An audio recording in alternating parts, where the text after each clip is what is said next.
वार्तालाप स्वयं से। आदमी कैसा भी हो, सदैव अपने आप से भी कभी न कभी वार्तालाप करता ही है।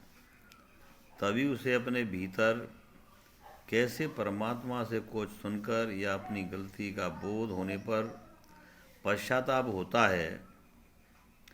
गलती मानने से गलती मिट जाती है। अपने बोध के द्वारा चित्त निर्मल हो जाता है। परमात्मा के उपदेश के द्वारा ही तो सर्वस्व सुख प्राप्त हो जाता है। यही तो परमात्मा की असीम कृपा है। अपने द्वारा गलती को स्वीकार करना, यह आपकी और हमारे अपने ऊपर की कृपा है। सत्शास्त्रों को पढ़ करके उसके भाव को समझकर उस पर चलने से जो प्राप्त जो ज्ञान है वो शास्त्र की कृपा है। संतों की कृपा जब मिलती है, जब संतों की संगति हो जाती है, उससे प्रेम हो जाता है, उनके प्रति समर्पण हो जाता है। संतों का हृदय नवनीत के समान वे कोमल होता है। संत हृदय नवनीत समाना। संतों का हृदय बड़ा ही शांत होता है।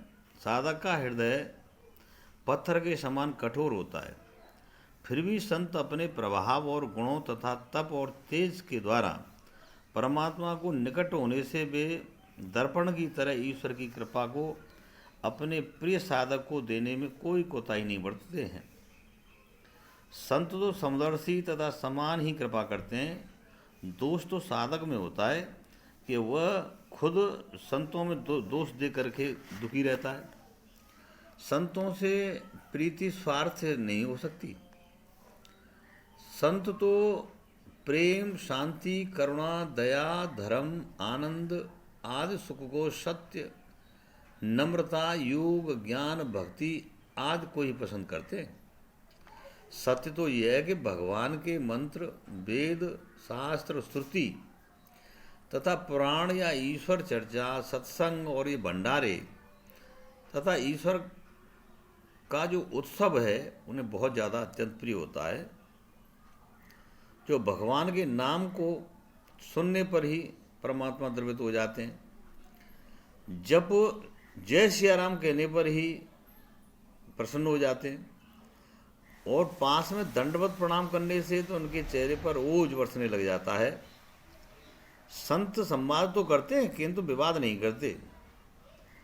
संवाद में बोलते हैं, प्रवचन करते हैं और बाद में निर्णय भी देते हैं तथा विवाद होने पर मौन या चुप हो जाते हैं, क्योंकि उनके पास इतना समय नहीं होता कि वे अपने जीवन के कीमती समय को व्यर्थ ही बकवास में बिना ईश्वर के ध्यान लगाए हुए बिताएं।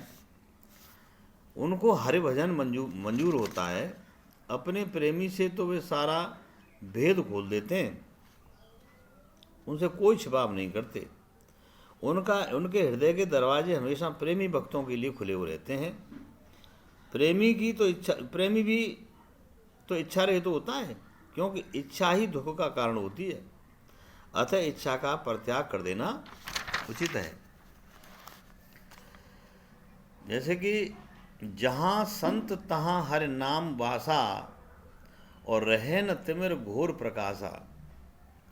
मिटे पाप के संत सुजाना, और जिनके घट में कृपा निधाना। समर्पण संत ज्ञान गुर राशि, और समदरसी एक रस विश्वासी। और जिनके चरण नाऊ सीसा, हो प्रश्न मम ध्यान कपीसा। जय श्री राम, सीताराम।